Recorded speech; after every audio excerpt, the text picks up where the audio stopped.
اللہ وبرکاتہ۔ الحمد للہ وکفا وسلام علی حبیبہ المصطفیٰ، اما بعد فاعوذ باللہ من الشیطان الرجیم، بسم اللہ الرحمن الرحیم۔ ان اللہ وملائکتہ یصلون علی النبی یا ایہا الذین آمنوا صلوا علیہ وسلموا تسلیما۔ اللہم صل علی سیدنا محمد معدن الجود والکرم وآلہ واصحابہ الکرام وابنہ الکریم وبارک وسلم صلاة دائمة سرمدا ابدا بحمدہ تعالی و بکرم مصطفیٰ صلی اللہ علیہ وسلم۔ آج کی شب میں قرآن عظیم کے 21 پارے مکمل ہو چکے ہیں۔ اللہ عز و جل بقیہ قرآن کے حصے کو صحیح تجوید سے پڑھنے اور آپ سب کو رغبت سے سننے کی توفیق عطا فرمائے۔ کل کی بھی جو تلاوت ہوئی تھی اس کی تفسیر عرض نہیں کر سکا، اس لیے کہ کل کی شب ہم نے اصحاب بدر رضوان اللہ تعالی علیہ مجمعین کے نام سے محفل کو منسوب کر دیا اور ان کا ذکر خیر کیا گیا۔ 20ویں پارے میں ہم نے جو تلاوت کی ہے وہ سورہ قصص ہے اور سورہ عنکبوت ہے، اور اس کے بعد آج جو ہم نے 21ویں پارے میں تلاوت کیا ہے وہ سورہ روم ہے، اور پھر سورہ لقمان ہے، اور سورہ سجدہ ہے، اور اس کے بعد سورہ احزاب۔ یہ اب سورتیں بڑھتی چلی جائیں گی، چھوٹے چھوٹے سورتیں ہیں۔ اس میں ساری سورتوں کی بڑی فضیلت ہے۔ سورہ قصص جو ہے، قصص قصے کی جمع ہے، واقعات۔ جیسے میں نے سورہ یوسف کے متعلق آپ کے سامنے عرض کیا تھا، اللہ نے فرمایا نحن نقص علیک احسن القصص، ہم آپ پر ایک بہترین قصہ سناتے ہیں۔ تو قصص کے نام سے یعنی قصوں کے نام سے پوری ایک سورہ ہے، اور اس میں کون سے واقعات بیان کیے گئے ہیں؟ وہ سیدنا موسیٰ کلیم اللہ علیہ الصلوۃ والتسلیم کی پیدائش سے لے کر ان کے نبوت کے معاملات، اور پھر فرعون کے ساتھ ان کی جو مناظرے، مکالمے، مجادلے ہوئے، ان سب چیزوں کے متعلق اس میں بیان کیا گیا ہے۔ بات ایسی تھی کہ فرعون، ویسے میں آپ کو بتا دوں کہ فرعون کون ہے۔ فرعون صرف ایک شخص کا نام نہیں ہے۔ مصر کا جو بھی بادشاہ ہوتا تھا اس کا لقب فرعون ہوتا تھا۔ تقریباً 18 یا 19 فرعون آئے ہیں۔ جو بھی بادشاہ ہوتا تھا اس کا لقب تھا یہ فرعون، اکثر لوگ اس کو نام سمجھتے ہیں۔ فرعون بادشاہ کو وہاں کے مصر کے، اور نمرود عراق کے بادشاہ کو کہا جاتا ہے، اور ملک روم کا جو بادشاہ ہوتا تھا اس کو قیصر، اور ایران کا جو بادشاہ ہوتا اس کو کسریٰ کہا جاتا۔ یہ بادشاہوں کے لقب ہوا کرتے تھے، نام الگ ہے ان کے۔ اب جو موسیٰ علیہ السلام کے زمانے کا فرعون تھا وہ بڑا جری تھا، اسے طاقت پر غرور بھی تھا، گھمنڈ بھی تھا۔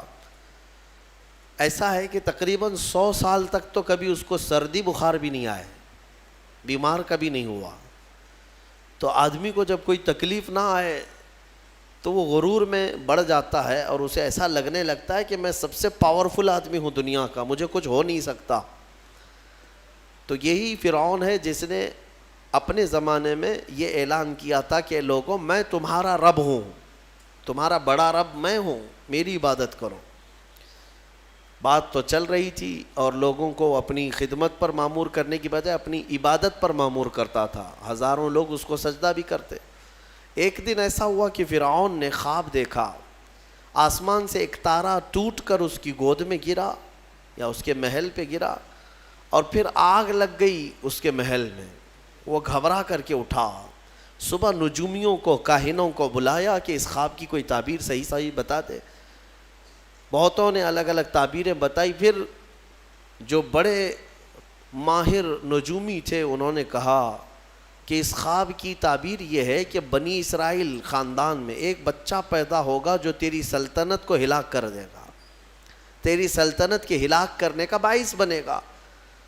خواب کی تعبیر سننے کے بعد شاہی فرمان جاری کر دیا اس نے کہ بنی اسرائیل میں آج کے بعد جو بھی لڑکا پیدا ہوگا اسے مار دیا جائے گا، کیونکہ وہ بچہ کہیں سلطنت کی ہلاک کرنے والا پیدا نہ ہو جائے۔ تو یہ اعلان کے بعد بنی اسرائیل خاندان میں جو بھی لڑکا پیدا ہوتا اسے مار دیا جاتا. یذبح ابناءہم ویستحیی نساءہم. قرآن میں ہے, اللہ فرماتا ہے وہ لوگ, یہ فرعون بیٹوں کو ذبح کر دیتا تھا اور لڑکیوں کو زندہ چھوڑ دیتا تھا. 1 سال کے اندر انہوں نے 12,000 بچوں کو ذبح کیا. پیدا ہوتے ہی قتل کر دیتے تھے. لڑکے کو زندہ رہنے کا حق نہیں تھا, صرف ڈر تھا. یہ وہ زمانہ ہے جب موسیٰ علیہ الصلوۃ والتسلیم کی بھی ولادت نہیں ہوئی, ولادت سے پہلے اتنے بچے مارے گئے. پھر اس کے درباریوں نے اس سے ریکویسٹ کیا کہ اگر ایسے سب مار دیے جائیں تو آپ کی خدمت کے لیے بچے کہاں سے ملیں گے, جوان کون ہوگا؟ تو پھر 1 سال مارا جاتا, 1 سال چھوڑا جاتا. جیسے کورونا میں تخفیف دی جاتی ہے نا,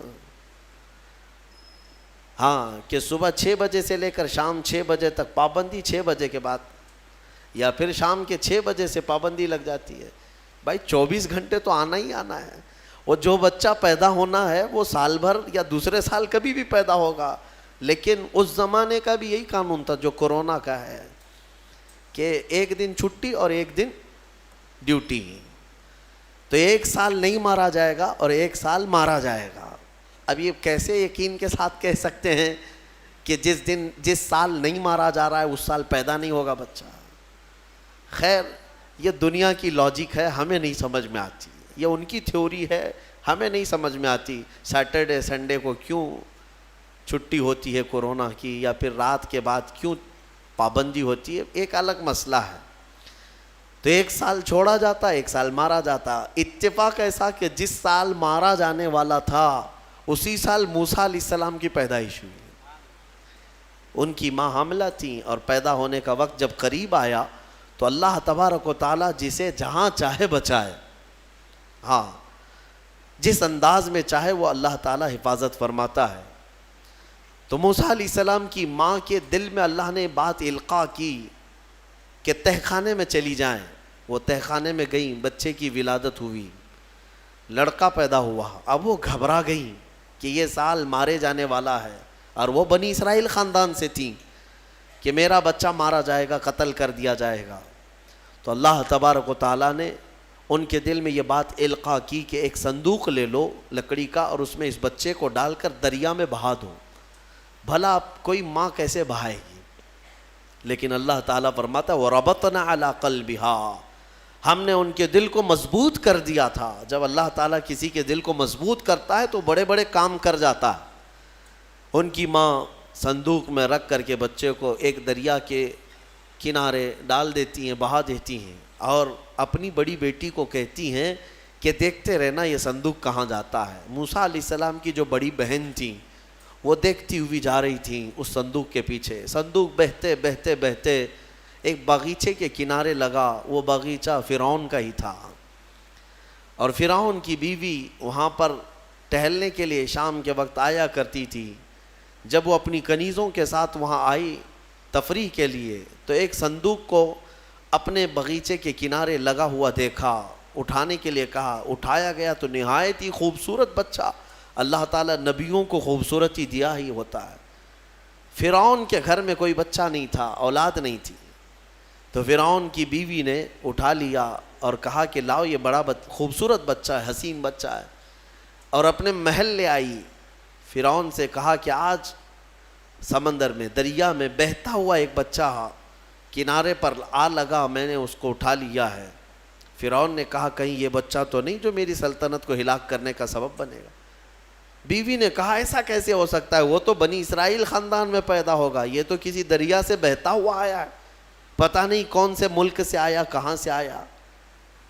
تو بہرحال اس کی بیوی نے یہ کہا کہ اس کو مت مارو, لا تقتلوه عسى ان ينفعنا او نتخذه ولدا, قریب ہے کہ ہم اس سے فائدہ اٹھائیں گے یا اس کو بیٹا بنا لیں گے. بیوی کی بات پر راضی ہو گیا. فرعون جو ہے بیگم کی بات پر آ گیا اور اس کے بعد رکھ لیا بچے کو. اسی لیے کہا جاتا ہے عورتوں کے مشورے بہت ہی قیمتی ہوتے ہیں. بہرحال عورت کے مشورے پر عمل کرتے ہوئے اس نے رکھ تو لیا بچے کو.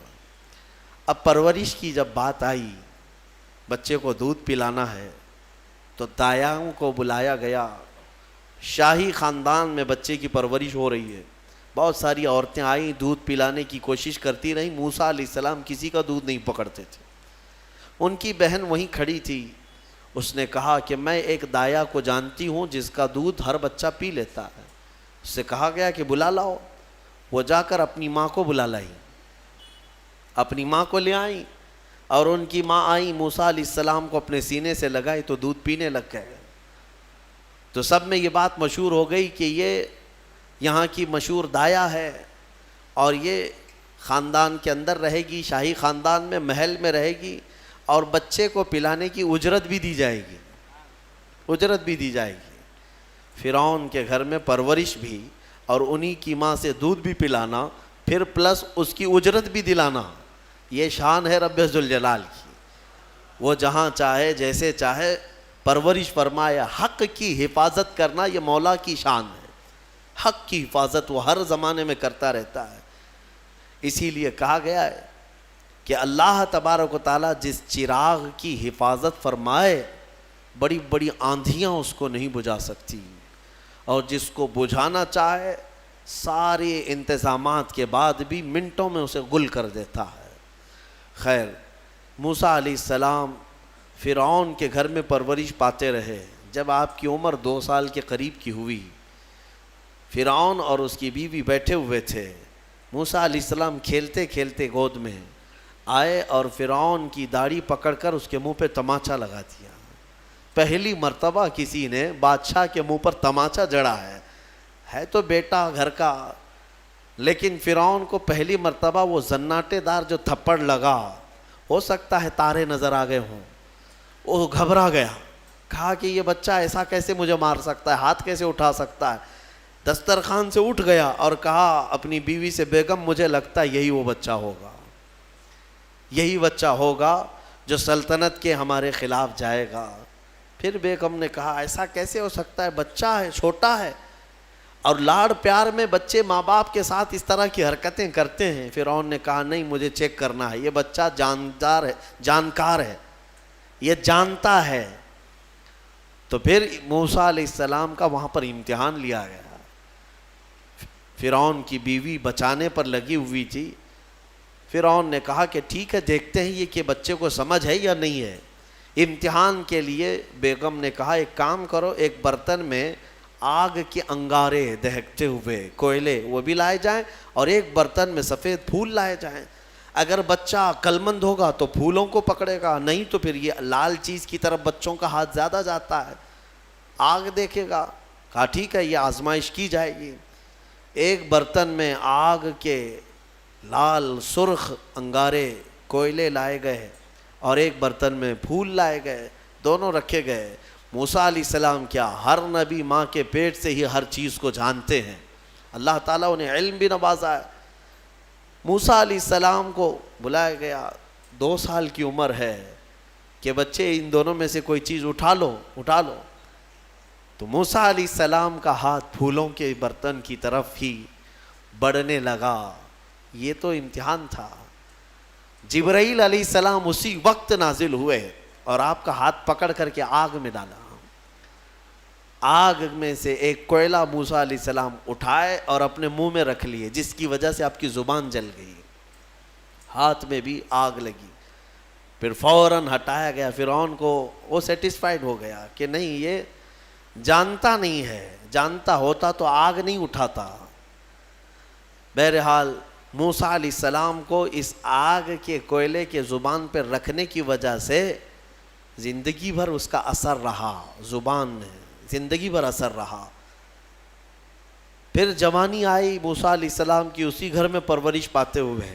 پھر آپ وہاں سے نکلے اور آپ کی ماں نے آپ کو ساری چیزیں بتا دیں کہ ہم بنی اسرائیل سے ہیں، نبیوں کا خاندان ہے، اللہ تبارک و تعالیٰ کی عبادت پر ہم ہیں، اور فرعون ظالم ہے اور وہ اپنی پرستش کرواتا ہے، اپنی عبادت کرواتا ہے، لہذا ہم فرعون کے خاندان سے نہیں ہیں۔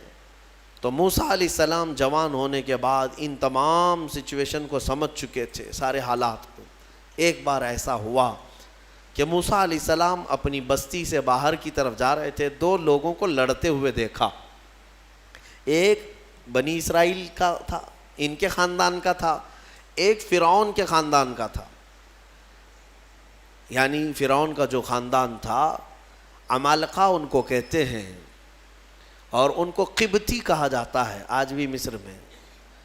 تو قبط خاندان سے ہوا کرتے تھے.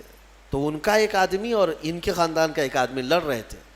تو ان کے خاندان کا جو آدمی تھا وہ پکارا موسیٰ علیہ السلام، ہائے ہائے میں مرا جا رہا ہوں، مجھے بچا لو موسیٰ، مجھے بچا لو. موسیٰ علیہ السلام آئے، دیکھا دونوں جھگڑ رہے ہیں. ایک تو اپنے خاندان کا تھا بنی اسرائیل، ویسے بھی بنی اسرائیل پر اس وقت بڑا ظلم کیا تھا فرعون نے. تو موسیٰ علیہ السلام نے موقع پاتے ہی، یعنی وہ فرعونی تھا، ایک گھونسا لگایا اس کو، ایک گھونسا اس کو لگایا، وہ زمین پہ گرا اور مر ہی گیا، ختم ہی ہو گیا. نبی کا پنجہ لگایا نا، نبی کے ہاتھ سے ایک مار کھایا اور مر گیا. فَوَكَزَهُ مُوسَىٰ فَقَضَىٰ عَلَيْهِ، قرآن میں ہے کہ ایک گھونسا لگایا اور اس کا کام تمام کر دیا موسیٰ علیہ السلام. پھر حضرت موسیٰ علیہ السلام کو افسوس ہوا کہ یہ مجھ سے کیا ہو گیا، یعنی میں نے تو ان دونوں کے جھگڑوں کو چھڑانے کے لیے کوشش کیا لیکن میرے ہاتھ سے یہ مر گیا. اللہ کی بارگاہ میں آپ نے استغفار کرنا شروع کیا، اے اللہ تو مجھے معاف فرما دے. فغفر لہ، اللہ تعالیٰ نے معاف بھی فرمایا، آیتیں نازل ہوئی. پھر چند دن کے بعد ایسا ہوا، پھر ان کے خاندان والا بنی اسرائیلی ایک بار پھر کسی سے لڑ رہا تھا، دوسرا ہی دن تھا.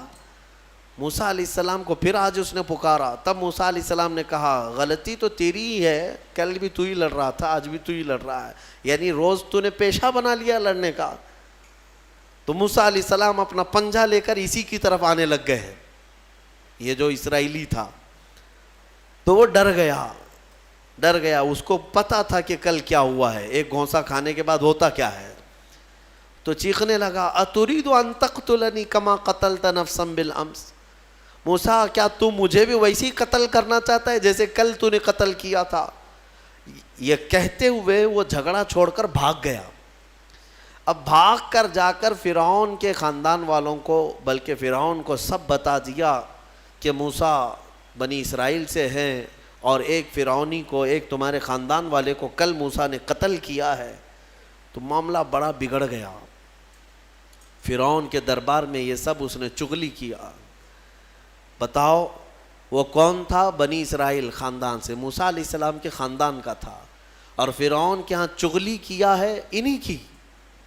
ہاں اسی لیے کسی نے کہا نا ہماری کشتی وہیں ڈوبی جہاں پانی کم تھا. اکثر یہ دیکھا گیا ہے کہ درخت کو جس چیز سے کاٹا جاتا ہے ہوتی لوہے کی کلہاڑی ہے، لیکن اس کو پکڑنے والی جو مٹھی ہوتی وہ بھی لکڑی کی ہوتی ہے، لکڑی کی ہوتی ہے. اور لکڑی سے بڑے بڑے درختوں کو کاٹ دیا جاتا ہے. اور اسی لیے کسی دانشور نے یہ بھی کہا ہے ماچس کی تلیاں بھی بہت چھوٹی چھوٹی لکڑیوں سے ہی بنتی ہیں، لیکن وہ بڑے بڑے درختوں کو جلا سکتی ہیں. آپ اندازہ یہ کریں کہ اکثر اس دنیا میں دھوکہ یا اپنے لوگوں کے ذریعے سے پہنچتا ہے، اور یہ بڑا دھوکہ ہوتا ہے، یہ بڑا دھوکہ ہوتا ہے.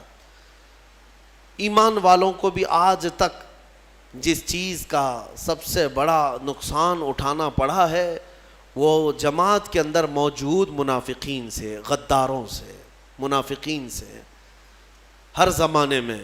اس لیے کہ یہ چوہے پتہ نہیں چلتے، گھر کے اندر ہوتے ہیں، ساتھ اٹھتے بیٹھتے ہیں، ساری چیزوں کی خبر دیتے ہیں. میرے عزیزوں، ان تمام چیزوں کے سلسلے میں بہت مرتبہ کہہ چکا ہوں، آج بھی میں یہ عرض کرتا ہوں مولا کی بارگاہ میں کہ اے مولا، سب سے پہلے تو ہماری جماعت میں موجود ان غداروں اور منافقین کو بے نقاب کر انہیں ہلاک و برباد فرما، جن کے ذریعے سے اسلام اور مسلمانوں کو بڑا نقصان ہے، بڑا نقصان ہے. ہمارے حضرت فرمایا کرتے تھے کہ اللہ تبارک و تعالیٰ کافروں پر کبھی بھی مسلمانوں کو غلبہ نہیں دیتا، کبھی نہیں دیتا، مگر یہ کہ کسی مسلمان کے ذریعے سے ہی وہ کافروں پر، مومنین پر غلبہ حاصل کر لیتے ہیں.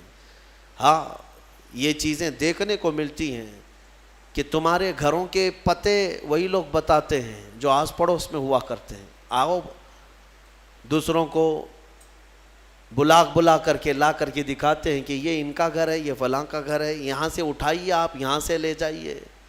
مومنین کی خبر گیری کرنے والے جو منافق صفت ہوتے ہیں، ان کے لیے بڑا دردناک عذاب ہے۔ ان المنافقین فی الدرک الاسفل من النار، بے شک منافق جہنم کے سب سے نچلے حصے میں رہیں گے۔ موسیٰ علیہ السلام کی چغلی کیا انہی کے خاندان کا آدمی فرعون کے ہاں جا کر بتایا۔ فرعون پوری تیاری کر کے کہا کہ موسیٰ کو پکڑو، اور میں پہلے سے کہتا آ رہا تھا کہ وہی بچہ ہے اور میرا گمان صحیح نکلا۔ اس بنیاد پر اس نے اپنی بیوی کو سزا دینا شروع کیا، حضرت آسیہ۔ اس بنیاد پر وہ عذاب اس قدر دیا کہ ان کے ہاتھوں پر میخ مار کر انہیں سلاتا تھا، ان کو بالوں سمیت چھت سے لٹکا دیا جاتا تھا۔ بہت شدت کی تکلیف دی حضرت آسیہ کو، کیونکہ وہ موسیٰ علیہ السلام پر ایمان لاتی ہیں، وہ موسیٰ کے خدا پر ایمان رکھتی تھیں۔ تو فرعون نے اپنے جاں بازوں کو، اپنے لڑاکوں کو بھیجا کہ موسیٰ کو پکڑو۔ وہ سب نکلے تو ایک ان کی اچھائی چاہنے والا، ان کا خیر خواہ شہر سے دوڑتا ہوا آیا۔ وجاء رجل من اقصى المدینة یسعی، دوڑتا ہوا آیا شہر سے اور کہا، قال یا موسیٰ ان الملأ یأتمرون بک لیقتلوک، فوج پیچھے سے آ رہی ہے تمہیں قتل کرنے کے لیے، تم یہاں سے فوراً نکل جاؤ، یہ بستی چھوڑ دو۔ حضرت موسیٰ علیہ السلام اس کی بات سن کر کے نکل پڑے۔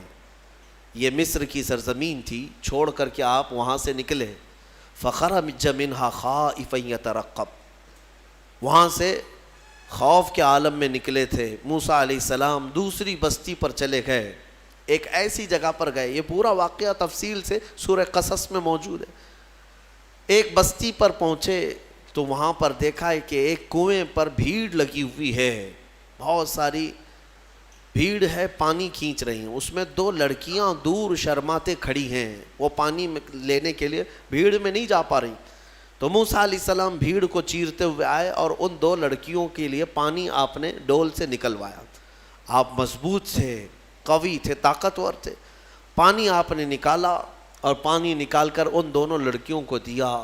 تو وہ جوان لڑکیاں تھیں، انہوں نے کہا کہ چلو، ہمارے باپ اس شہر کے بڑے نیک اور پرہیزگار آدمی ہیں، ہم تمہیں لے کر کے چلتی ہیں اور اپنے باپ سے تمہیں اجرت دلائیں گے، تم دیکھنے میں بڑے اچھے لگتے ہو، اجنبی ہو، مسافر ہو، اجرت دلائیں گے جو پانی تم نے ہمیں ڈول سے کھینچ کر دیا ہے۔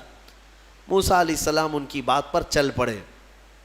کہاں؟ وہ دونوں لڑکیاں اپنے گھر لے آئیں تو ان کے والد جو تھے وہ کوئی عام انسان نہیں، وہ حضرت شعیب علیہ السلام تھے، اللہ کے نبی تھے۔ تو یہ دونوں نبی کی بیٹیاں تھیں۔ موسیٰ علیہ السلام آئے، پوچھا کہ تمہارے ساتھ کیا ہوا؟ موسیٰ علیہ السلام نے سارا اپنا واقعہ حضرت شعیب علیہ السلام کے پاس بیان کیا۔ تو حضرت شعیب علیہ السلام نے کہا، نجوت من القوم الظالمین، تم ایک ظالم قوم سے نجات پا کر کے آئے ہو، رہو ہمارے ہاں، رہو، کوئی حرج نہیں ہے۔ اب اجرت کیا دی جائے گی تمہیں جو ہماری بیٹیوں کو تم نے پانی کھینچ کر دیا؟ تو حضرت شعیب علیہ السلام نے کہا، قال احدى ابنتي هاتين على ان قالت احداهما، ان کی بیٹیوں میں سے حضرت شعیب علیہ السلام نے کہا، ہاں میں انی اريد ان انکحک، میں چاہتا ہوں کہ میری دونوں بیٹیوں میں سے ایک سے تمہارا نکاح کر دوں۔ کس بات پر؟ وہ اجرت کے طور پر نکاح بھی کر دوں گا، اور پلس مہر کیا رہے گا؟ مہر میں یہ رہے گا کہ میرے باغیچہ ہے ایک، اس باغیچے میں 8 سال تک تمہیں رکھوالی کرنی ہوگی، 8 سال تک۔ حضرت موسیٰ علیہ السلام نے کہا ٹھیک ہے۔ 8 سال کی بجائے 10 سال موسیٰ علیہ السلام وہیں رہے، شادی بھی ہوئی شعیب علیہ السلام کی بیٹی کے ساتھ، جن کا نام تاریخ میں حضرت صفورہ بتایا گیا ہے۔ حضرت موسیٰ علیہ السلام کا نکاح ہوا، وہیں رہنے لگے۔ 10 سال کے بعد موسیٰ علیہ السلام پھر اپنی بیوی کو لے کر، اپنے گھر والوں کو یعنی اپنی اہلیہ کو لے کر نکل پڑے واپس۔ پھر آپ سفر پر تھے، بیچ راستے میں آپ کو آگ کی ضرورت تھی، کھانا پکانے کے لیے اس زمانے میں ماچس نہیں، لائٹر نہیں، بلکہ ایک درخت کی ٹہنیاں ہوتی تھی، اس کو پتھر سے رگڑتے تھے تو آگ پیدا ہوتی تھی. وہ آگ کی ٹہنیاں، درخت ہی ایک آگ لگنے والا ہوا کرتا تھا. تو موسیٰ علیہ السلام وہ آگ لینے کے لیے پہاڑی پر چڑھے، اور جب وہاں پہنچے تو اللہ نے آپ کو نبوت کی تاج سے سرفراز فرمایا. جبرائیل علیہ السلام آئے اور آپ کو نبوت کے اعجاز سے سرفراز کیا گیا اور اعلان کیا گیا کہ اے موسیٰ، آپ اللہ کے جلیل القدر نبی ہیں اور رسول ہیں. اب آپ جائیں، اپنی اہلیہ کو لے کر واپس فرعون کے پاس جائیے، پھر آنا ہے آپ کو فرعون کی اس بھری سلطنت میں. موسیٰ علیہ السلام پہلے اپنے گھر آئے، اور اس کے بعد حضرت موسیٰ علیہ السلام جب آئے اپنی بیوی کو لے کر، تو اللہ تعالیٰ نے فرمایا اب جاؤ فرعون کے پاس، اس کو ہدایت کی تلقین کرو، تبلیغ کرو، اس سے کہو کہ اللہ وحدہ لا شریک کی عبادت کرے. لیکن جانے سے پہلے موسیٰ علیہ السلام کو اللہ نے ایک اور ٹریننگ سے گزارا. آپ کے ہاتھ میں ایک لکڑی ہوا کرتی تھی، چھڑی، جو آپ کا عصا تھا. اللہ نے فرمایا اے موسیٰ، اس لکڑی کو زمین پر چھوڑو. آپ نے زمین پر چھوڑ دیا. قال القها یا موسیٰ فالقاها فاذا هي حیۃ تسعى. قرآن کہتا ہے جیسے ہی موسیٰ علیہ السلام نے زمین پر اس لکڑی کو ڈالا، وہ ایک خوفناک اژدہا سانپ بن گیا. اژدہا اتنا خطرناک کہ لوگ دیکھیں تو ہیبت طاری ہو جائے. موسیٰ علیہ السلام پیچھے ہٹ گئے. اللہ فرماتا ہے خذھا ولا تخف، پکڑ لو اس کو، ڈرو مت. موسیٰ علیہ السلام دوبارہ اس سانپ کو پکڑتے ہیں تو پھر سے وہ لکڑی بن گیا. یہ معجزہ تھا موسیٰ علیہ السلام کا کہ لکڑی کو زمین پر ڈالو تو سانپ رینگنے والا، اور ہاتھ میں لے لو تو پھر لکڑی. دوسرا معجزہ تھا آپ کا کہ حضرت موسیٰ علیہ السلام سے کہا گیا وَضْمُمْ يَدَكَ إِلَى جَنَاحِكَ تَخْرُجْ بَيْضَاءَ مِنْ غَيْرِ سُوءٍ. آپ اپنے ہاتھ کو، مٹھی کو اپنے جیب میں ڈالو. ادخل یدک فی جیبک. آپ اپنے جیب میں اپنی مٹھی کو ڈالو، ہاتھ کو، اور جب ہاتھ جیب میں ڈال کر باہر نکالتے تو پورے ہاتھ میں سورج سے زیادہ روشنی چمکتی تھی. ہاتھ یوں کریں تو بہت تیز روشنی کہ رات کے وقت اگر آپ ہاتھ نکالیں تو پورا اجالا ہو جائے. یہ دوسرا معجزہ تھا حضرت موسیٰ علیہ السلام. یہ دو معجزے دے کر اللہ نے بھیجا فرعون کے پاس، جاؤ اور اس کو ایمان کی دعوت دو. اور حضرت موسیٰ علیہ السلام گئے فرعون کے مقابل میں. فرعون سے کہا میں واپس آ چکا ہوں اور میں اللہ کا نبی ہوں، اللہ کا رسول ہوں. فرعون نے کہا کون سے خدا کی عبادت کرتے ہو، کون ہے تیرا خدا؟ موسیٰ علیہ السلام نے فرمایا کہ میرا رب پورے کائنات کو پالنے والا ہے، جو تجھے بھی پیدا کیا مجھے بھی پیدا کیا، آ جا اس کی عبادت کی طرف. فرعون نے پوچھا تیرے پاس کیا نشانی ہے؟ حضرت موسیٰ علیہ السلام نے اپنی نشانیاں بتائی. اس کے بعد فرعون نے کہا یہ تو جادو ہے، موسیٰ تو 10 سال جادو سیکھ کر کے آیا. تو موسیٰ علیہ السلام نے فرمایا اگر یہ جادو ہے تو تیرے سلطنت میں جتنے جادوگر ہیں سب کو بلا لے، مقابلہ کیا جائے. تو فرعون کو جو یہ چیلنج ہوا تو فرعون نے سارے بڑے بڑے جادوگروں کو بلایا اور ایک میدان میں یہ مقابلہ ہونا تھا. حق اور باطل کا مقابلہ زمانے اول سے چلا آ رہا ہے. اقبال نے کہا ہے ستیزہ کار رہا ہے ازل سے تا امروز، شرار بولہبی سے چراغ مصطفی. ہمیشہ ایک میدان میں جب یہ مقابلہ ہونا طے پایا، بڑے بڑے جادوگر آئے. موسیٰ علیہ السلام نے کہا کہ تمہارا جو جادو ہے وہ بتاؤ. سب کے پاس چھوٹی چھوٹی رسیاں تھیں. وہ رسیاں انہوں نے زمین پر پھینکی تو سب رسیاں سانپ بن گئیں. سیم وہی چیز وہ بھی دکھانے لائے تھے. سب رسیاں سانپ بن گئی، شور مچ گیا. فرعون کے درباری کہنے لگے اتنے سانپ آ گئے. موسیٰ علیہ السلام کو حکم ہوا اللہ کی طرف سے آپ بھی اپنا سانپ چھوڑ دیں. آپ نے اپنا عصا زمین پر ڈالا، وہ اژدہا ایک منہ کھولا اور سارے سانپوں کو نگل گیا، اور دوسرا منہ کھولتا تو جادوگروں کو نگلتا. اس سے پہلے ہی سارے جادوگروں نے پکارا ہم ایمان لائے موسیٰ کے رب پر. موسیٰ علیہ السلام پر بھی ایمان لائے اور اس کے رب پر بھی ایمان لائے. سارے جادوگروں کی جو ٹیم تھی پورے موسیٰ علیہ السلام کے ہاں آ گئی. اب یہاں وجہ بتاتا ہوں. جادو کرنے والے اور مقابلہ کرتے, دوسرا جادو دکھاتے. جادوگر سے مقابلہ کر سکتا ہے لیکن نبی سے کیسے کر سکتا ہے؟ وجہ یہ ہے, یہ جو جادو دکھتا ہے نا, یہ حقیقت نہیں ہوتی. اس کو شعبدہ بازی کہتے ہیں, یعنی نظر بندی, صرف نظروں کا دھوکہ, اس کو جادو کہا جاتا ہے.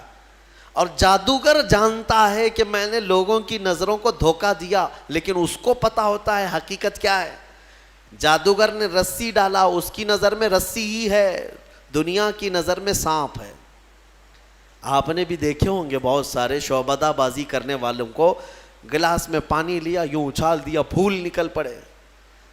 ہاں, اور بہت سارے, ارے جیب میں سے انڈا نکالا, کبوتر بنا دیا, 1 2 3 4 کبوتر اڑانے لگے. یہ تو ڈکوسلا ہے, آستینوں میں چھپے ہوئے کبوتر ہوتے ہیں.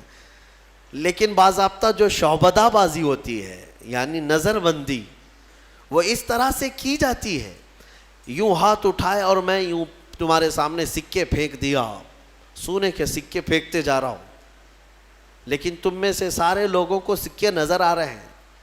محفل ختم ہونے کے بعد ایک بھی سکہ ملتا کسی کو نہیں, اور نہ ہی جادوگر کو ملتا ہے. یہ شعبدہ بازی, نظروں کا دھوکہ. اور وہاں جو مقابلے میں آئے تھے موسیٰ علیہ السلام کے, وہ تو دیکھ رہے تھے کہ ہم نے جو رسیاں ڈالی ہیں, ہماری نظر میں رسیاں ہیں لیکن لوگوں کی نظروں میں سانپ ہے. لیکن موسیٰ علیہ السلام نے جو لکڑی ڈالی, وہ جادوگروں کو تو لکڑی دکھنا چاہیے کیونکہ وہ جادو جانتے ہیں, لیکن انہوں نے دیکھا موسیٰ علیہ السلام کی لکڑی لکڑی نہیں رہی, حقیقت میں سانپ بنا ہوا تھا. جادو اور معجزے میں فرق یہی ہے, جادو نظروں کا دھوکہ اور معجزہ حقیقت کی تبدیلی کو کہتے ہیں. حقیقت کی تبدیلی. حضرت موسیٰ علیہ السلام کا یہ معجزہ دیکھتے ہی وہ سارے جادوگر ایمان لے آئے. یہ موسیٰ علیہ السلام کی وہاں سے تبلیغ کا دور شروع ہوا. پھر زمانہ چلتا رہا, فرعون سے ان کے مقابلے ہوتے رہے. ایک وقت ایسا آیا کہ فرعون آپ کو ختم کرنے کے لیے 1,00,000 کی فوج کو جمع کیا, اور موسیٰ علیہ السلام اپنے ایمان والوں کو لے کر کے دوسرے علاقے کی طرف نکلے. سامنے سمندر اور پیچھے فرعون کا لشکر. آپ نے دعا کی کہ اے مولا, اس فرعون کے دبدبے سے میری قوم کو بچا لے. اللہ تعالیٰ نے حکم فرمایا سمندر میں عصا مارو. آپ نے عصا مارا تو 12 راستے نکل پڑے. موسیٰ علیہ السلام ان راستوں میں سے نکل کر کے دوسرے کنارے پہنچ گئے. فرعون نے سوچا کہ یہ راستے ہمارے لیے بھی ہیں. سارا اس کا لشکر اور فرعون سب انہی راستوں میں آئے. بیچ راستے میں جیسے ہی پہنچے, اللہ نے سمندر کو حکم دیا کہ واپس جیسا تھا ویسے ہو جا. سمندر مل گیا اور ساری فوج آن کے آن میں غرق ہو گئی, ختم ہو گئی. یہ فرعون کو ہمیشہ کے لیے پانی میں اللہ تعالیٰ نے غرقاب کر دیا, ڈبو دیا. یہ موسیٰ علیہ السلام کی جو فتح مبین تھی, وہ 10 محرم الحرام عاشورہ کا دن تھا. ایمان والوں کی جو فتح مبین تھی. ایک بات یاد رکھیں, اللہ رب العزت جب مدد فرماتا ہے تو کن کن وادیوں سے نکالتا ہے اور کیسی کیسی طاقتوں سے بچا لاتا ہے. آج بھی میں آپ سب سے یہی کہوں گا کہ اگر کوئی آج یہ سمجھتا ہے کہ میں فرعون ہوں تو انتظار کر کہ اللہ موسیٰ بھی بھیجے گا. ہاں, مدد اللہ تبارک و تعالیٰ اہل حق کی نازل فرمائے گا. شروع میں ہو سکتا ہے اہل حق کمزور نظر آئیں, چھوٹے نظر آئیں, اور ان کی بستیاں کمزور, ان کے اسباب کمزور, لیکن مولا کریم کی طاقت اور اس کی مدد کمزور نہیں ہو سکتی. آج جو حکومتیں ہیں یہ تو میرے عزیزو فرعون کے سامنے لونگ الائچی کے برابر بھی نہیں ہیں. اس کے پاس جو تھی طاقتیں, اس طاقت کے سامنے ان کی جو طاقتیں ہیں وہ لونگ الائچی کے برابر بھی نہیں ہے. اس کے پاس جو ذخیرے تھے, جو اسباب تھے, پوری دنیا پر حکومت کر چکا تھا, پوری دنیا پر. فرعون ایک ایسا شخص ہے جس نے پوری دنیا پر تنہا حکومت کیا ہے. ایک ملک کو لے کر کے اگر کوئی آنکھیں دکھا رہا ہو اور یہ سمجھے کہ ہمیں کوئی ہٹا نہیں سکے گا, رب ذوالجلال قانون قدرت یہ رکھتا ہے کہ جب وہ پوری دنیا پر بادشاہت کرنے والے کو پانی سے ہلاک فرمائے گا تو باقی یہ ساری طاقتیں کچھ نہیں. انتظار کرو، رب ذوالجلال کی پکڑ آنے والی ہے. ان بطش ربک لشدید، بے شک تمہارے رب کی پکڑ بہت سخت ہے. اللہ تبارک و تعالی ہم سب کو ظالموں کے چنگل سے نجات عطا فرمائے. ایمان والوں کو مولا تعالیٰ قوت حیدری عطا فرمائے.